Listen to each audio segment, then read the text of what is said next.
Hello friend, अस्सलाम वालेकुम। ये देखिए फ्रेंड, ये पेड़ के अंदर से, दरख्त के अंदर से नज़र आ रहा है चाँद। और कितना हसीन दिख रहा है। बादल जो है बादलों में छुप जा रहा है। देखिए इस टाइम हम मौजूद हैं पर्दा पार्क में। यहाँ हमारे बच्चे बैठ गए हैं।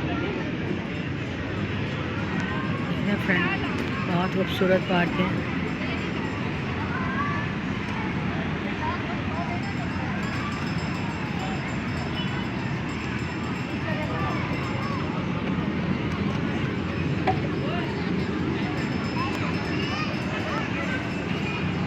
बहुत सारे लोग आए हुए हैं, देखें आप।